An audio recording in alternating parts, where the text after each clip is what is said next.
ಆರೇ ಕೋಲು ಅಂತ ಏನ್ ಕರಿತೀವಿ, ಆ 24 ಗಂಟೆಯೂ ಅದು ಮುನ್ನಡೆಯಲ್ಲಿ ನಡೀತಲೇ ಇರಬೇಕು ಅಂತಕ್ಕಂಥದ್ದು ಅದರ ಸೂಚನೆಯಾಗಿದೆ. ಒಟ್ಟಾರೆಯಾಗಿ ಏನಾದರಾಗು ಮೊದಲು ಮಾನವನಾಗು. ಆಗ ನಮ್ಮ ಎಲ್ಲ ಸ್ವತಂತ್ರ ನಾಯಕರು ಗಳಿಸಿಕೊಟ್ಟ ಈ ಅಭೂತಪೂರ್ವವಾಗಿರ್ತಕ್ಕಂತಹ ವಿಶೇಷವಾದ ಈ ಸ್ವತಂತ್ರ ಹಬ್ಬ ಅಥವಾ ಈ ಸ್ವಾತಂತ್ರ್ಯ ಅಂತಕ್ಕಂಥದ್ದಕ್ಕೆ ನಾವೆಲ್ಲರೂ ಬೆಲೆ ಕೊಟ್ಟಂಗಾಗುತ್ತೆ. ಈ ಮೊದಲು ನಾವು ಈ ದೇಶವನ್ನ ಇನ್ನೊಬ್ಬರ ಅಧೀನಕ್ಕೆ ಕೊಡದೆ ನಾವು ಸರಿಯಾದ ರೀತಿಯಿಂದ ಬೆಳೆಸಿಕೊಂಡು ಈ ದೇಶದ ಸಮಗ್ರತೆಗೆ ಮತ್ತು ಏಕತೆಗೆ ಸಾಕ್ಷಿಯಾಗಬೇಕಾಗುತ್ತೆ. ಅದು ಯಾರ ಕೈಲಿದೆ ಅಂದ್ರೆ ನಿಮ್ಮಂತಹ ಯುವಜನತೆಯ ಕೈಲಿದೆ. ಕೆಲವು ವ್ಯಕ್ತಿಗಳ ಮಾತುಗಳನ್ನ ಹೇಳಬೇಕು ಅಂದ್ರೆ ಇಲ್ಲಿ ಕೆಲವರು ಹೇಳ್ತಾರೆ ನೋಡಿ, ತಿಲಕ್ ಹೇಳ್ತಾರೆ ಸ್ವತಂತ್ರ ಅನ್ನೋದು ನನ್ನ ಆಜನ್ಮಸಿದ್ಧ ಹಕ್ಕು, ಅದನ್ನು ನಾನು ಪಡೆದೇ ತೀರ್ತೀನಿ ಅಂತ. ಗಾಂಧೀಜಿ ಅದಕ್ಕೆ ಸತ್ಯವೇ ದೇವರು, ಎಲ್ಲವನ್ನೂ ಶಾಂತಿಯಿಂದ ಪಡೆಯೋಣ, ಗ್ರಾಮ ಸ್ವರಾಜ್ಯವನ್ನು ಮಾತ್ರ ಬಯಸೋಣ ಅಂತ ಬಯಸ್ತಾರೆ.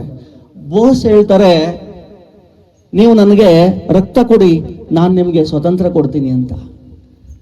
ಎಷ್ಟು ವೈರುಧ್ಯಗಳಿದಾವಲ್ವಾ? ಒಂದ್ ಕಡೆಗೆ ಶಾಂತತೆ, ಇನ್ನೊಂದ್ ಕಡೆಗೆ ಕ್ರಾಂತಿಯ ಸೂಚನೆ. ಹಾಗೆ ಭಗತ್ ಸಿಂಗ್ ಹೇಳ್ತಾರೆ ಸ್ವತಂತ್ರವನ್ನ ನಾವು ಭಿಕ್ಷೆಯಿಂದ ಬೇಡಿ ಪಡೆಯಲು ಸಾಧ್ಯವಿಲ್ಲ, ಅದನ್ನ ನಾವೇನ್ ಮಾಡ್ಬೇಕು, ಕಿತ್ಕೋಬೇಕು, ಹೋರಾಟದಿಂದ ಪಡಿಬೇಕು ಅಂತ. ಚಂದ್ರಶೇಖರ ಆಜಾದ್ ಹೇಳ್ತಾರೆ ನಾನು ಆಜಾದಿಯಾಗಿ ಬದುಕ್ತೇನೆ ಅಂತ. ನಾನು ಆಜಾದಿಯಾಗಿ ಬದುಕ್ತೇನೆ. ಹಾಗೆ ಲಾಲಾ ಲಜಪತ್ ರಾಯ್ ದೇಶಭಕ್ತಿ ಎಂದರೆ ಕಂಪ್ಲೀಟ್ಲಿ ಜನರ ಸೇವೆ ಅಂತ ಹೇಳ್ತಾರೆ. ಜನರ ಸೇವೆಯೇ ದೇಶಭಕ್ತಿ. ಹಾಗೆ ವಲ್ಲಭಭಾಯಿ ಪಟೇಲ್ ಅವರು ಹೇಳ್ತಾರೆ ಭಯವು ದಾಸ್ಯವನ್ನ ಹುಟ್ಟಿಸುತ್ತದೆ, ಧೈರ್ಯವು ಸ್ವತಂತ್ರವನ್ನ ಬೆಳೆಸುತ್ತದೆ. ಹಾಗಾಗಿ ನಿರ್ಭಯರಾಗಿ ಬದುಕೋದನ್ನು ಕಲಿಬೇಕು. ಭಯ ಯಾವತ್ತೂ ಇನ್ನೊಬ್ಬರ ಅಧೀನದಲ್ಲಿ ಬದುಕೋದನ್ನು ಕಲಿಯುತ್ತೆ. ಭಯ ದಾಸ್ಯವನ್ನ ಹುಟ್ಟಿಸುತ್ತದೆ, ಧೈರ್ಯ ಸ್ವತಂತ್ರವನ್ನ ಬೆಳೆಸುತ್ತದೆ. ನೆಹರು ನಮ್ಮ ಧ್ವಜ ಕೇವಲ ಬಟ್ಟೆಯ ತುಂಡಲ್ಲ, ಅದು ರಾಷ್ಟ್ರದ ಗೌರವ. ಇದು ಕೇವಲ ಬಟ್ಟೆಯ ತುಂಡಲ್ಲ, ಈ ರಾಷ್ಟ್ರದ ಗೌರವದ ಸಂಕೇತ. ಬೋಸ್ ಹೇಳ್ತಾರೆ ಮತ್ತೆ ರಾಷ್ಟ್ರಕ್ಕಾಗಿ ಬದುಕುವುದು ಮತ್ತು ಅಗತ್ಯವಿದ್ದರೆ ರಾಷ್ಟ್ರಕ್ಕಾಗಿ ಸಾಯುವುದು ಮಹಾನ್ ಕರ್ತವ್ಯ ಅಂತ. ಅಂದ್ರೆ ಅವತ್ತಿನ ತುರ್ತು ಹಂಗಿತ್ತು, ಎಲ್ಲರಿಗೂ ಕರೆ ಕೊಟ್ಟಿದ್ರು. ಇದು ಉತ್ತರದಲ್ಲಿ ಈ ತರದಾದ್ರೆ ಆಯಾ ಪ್ರದೇಶಗಳಲ್ಲಿ ಸಾಕಷ್ಟು ರೀತಿಯ ಹೋರಾಟಗಳು ನಡೆದವು. ನಮ್ಮ ದಕ್ಷಿಣದಲ್ಲಿಯೂ ಕೂಡ ನಿಮ್ಮ ಪಕ್ಕದಲ್ಲೇ ಇರುವ ಯಾವುದು ವಿದುರಾಶ್ವತ್ಥ ನಿಮ್ಗೆಲ್ಲ ಗೊತ್ತಿರಬೇಕು. ದಕ್ಷಿಣದ ಒಂದು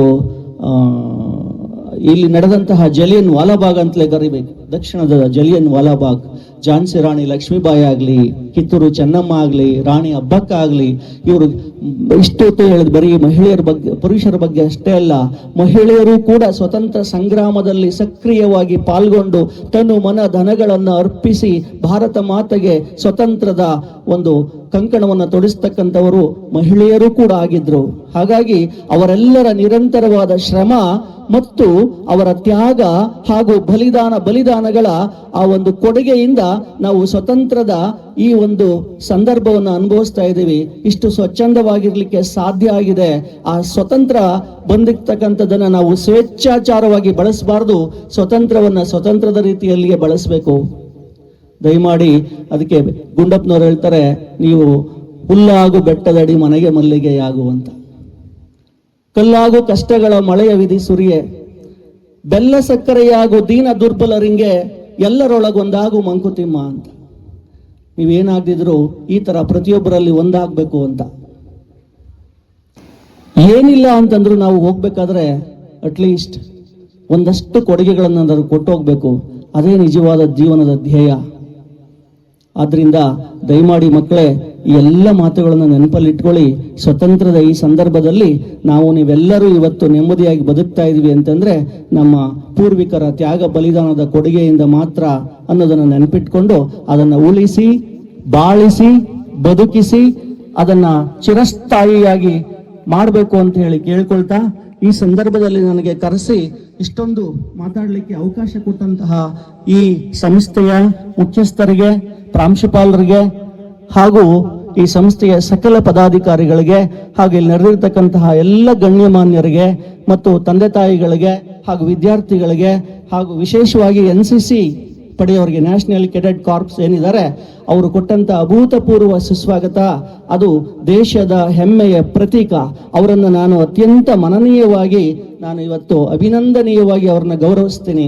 ಅವ್ರಿಗೂ ಕೂಡ ಮತ್ತು ನೆರೆದಿರ್ತಕ್ಕಂತಹ ಎಲ್ಲ ಯುವ ಬುಗ್ಗೆಗಳಿಗೆ ನನ್ನ ಅನಂತಾನಂತ ನಮಸ್ಕಾರಗಳನ್ನು ತಿಳಿಸ್ತಾ ನಿಮ್ಮೆಲ್ಲರಿಗೆ ಶುಭವಾಗಲಿ.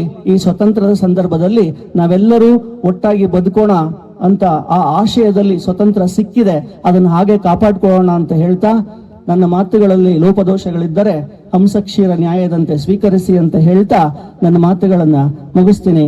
ಜೈ ಹಿಂದ್, ಜೈ ಕರ್ನಾಟಕ ಮಾತೆ. ನಮಸ್ಕಾರ. ಭಾಷಾ ಪಂಡಿತರಿಂದ ರಸಸ್ವಾದನೆ ಹೇಗೆ ಉಂಟಾಗುತ್ತದೆ ಅಂತಂದರೆ ಸ್ವತಂತ್ರ ದಿನಾಚರಣೆಯ ಮಹತ್ವದ ಕುರಿತು ಮಾತನಾಡುತ್ತಾ ಅವರು ಆಡಿದಂತಹ ಮಾತುಗಳು ನಿಜಕ್ಕೂ ಪ್ರೇರಣೆದಾಯಕ ಮತ್ತು ಅತ್ಯಂತ ಹೃದಯ ಸ್ಪರ್ಶಿ ಮಾತುಗಳಾಗಿವೆ. ಅದಕ್ಕೆ ಲಾಲಾ ಲಜಪತ್ ರಾಯ್ ಮಾತು ನನಗೆ ನೆನಪಾಗ್ತಾ ಇತ್ತು. ಏನಂತಂದ್ರೆ ಬ್ರಿಟಿಷರೇ ಭಾರತವನ್ನ ಬಿಟ್ಟು ತೊಲಗಿ, ಬ್ರಿಟಿಷರೇ ಭಾರತವನ್ನ ಬಿಟ್ಟು ತೊಲಗಿ, ಬ್ರಿಟಿಷರು ಹೊಡೆದ ಒಂದು ಲಾಠಿ ಏಟು ಬ್ರಿಟಿಷ್ ಶವಪೆಟ್ಟಿಗೆ ಮೇಲೆ ಅಂತಿಮನ ಮೊಳೆ ಅಂತ ಈತ ಪ್ರೇರಣಾದಾಯಕ ಮಾತುಗಳನ್ನಾಡಿದಂತಹ ಶ್ರೀಯುತರಿಗೆ ಧನ್ಯವಾದಗಳು. ಈಗ ವಿಶ್ವವಿದ್ಯಾಲಯ ಶಂಕರಘಟ್ಟ, ಶಿವಮೊಗ್ಗ ಜಿಲ್ಲೆ ಇಲ್ಲಿ ಸ್ನಾತಕೋತ್ತರ ಪದವಿಯನ್ನ ಪಡೆದಿರುತ್ತಾರೆ.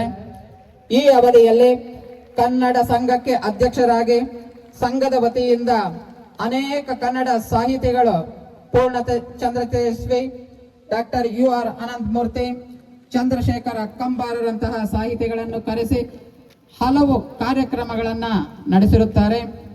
ಸೂತಕಗಳು ಎಂಬ ವಿಷಯದ ಬಗ್ಗೆ ಡೆಸರ್ಟೇಷನ್ ಮಾಡಿ ಪೇಪರ್ ಪ್ರೆಸೆಂಟೇಷನ್ ಮಾಡಿರುತ್ತಾರೆ.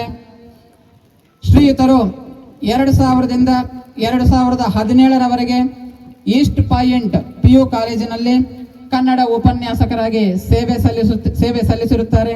2018ರಿಂದ 23ರವರೆಗೆ ಉತ್ತರಹಳ್ಳಿ ಸಾಧನಾ ಕಾಲೇಜಿನಲ್ಲಿ ಸೇವೆಯನ್ನ ಸಲ್ಲಿಸಿರುತ್ತಾರೆ. ಪ್ರಸ್ತುತ 2024ರಿಂದ ಬೇಸ್ PU ಕಾಲೇಜಿನಲ್ಲಿ ಕನ್ನಡ ಉಪನ್ಯಾಸಕರಾಗಿ ಸೇವೆಯನ್ನ ಸಲ್ಲಿಸುತ್ತಿದ್ದಾರೆ.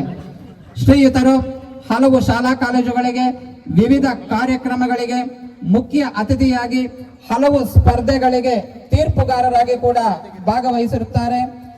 ಜಾನಪದ ಸಾಹಿತ್ಯದ ವಿಶೇಷ ಅನುಭವ ಶ್ರೀಯುತರಿಗೆ ಇದ್ದು ಕಾಲೇಜಿನಲ್ಲಿ ಜನಪದೋತ್ಸವ ಮತ್ತು ಜನಪದ ಸಂತೆ ಎಂಬ ಪರಿಕಲ್ಪನೆಗಳೊಂದಿಗೆ ಪ್ರತಿ ವರ್ಷವೂ ಅದ್ದೂರಿಯಾಗಿ ಕಾರ್ಯಕ್ರಮ ನಡೆಸಿ ಜನಪದ ಜಾಗೃತಿಯನ್ನ ಮೂಡಿಸಿರುತ್ತಾರೆ. ಇಂತಹ ಶ್ರೀಯುತರು ಈ ಒಂದು ಕಾರ್ಯಕ್ರಮಕ್ಕೆ ಆಗಮಿಸಿ ನಿಮ್ಮೆಲ್ಲರನ್ನ ಕೂಡ ಸಂತಸಗೊಳಿಸಿದಂತಹ ಶ್ರೀಯುತರಿಗೆ ನಮ್ಮ ಕಾಲೇಜಿನ ಪರವಾಗಿ ಈ ಒಂದು ಪುಟ್ಟ ಸನ್ಮಾನವನ್ನ ಮಾಡಿರುತ್ತೇವೆ. ಧನ್ಯವಾದಗಳು. Thank you very much.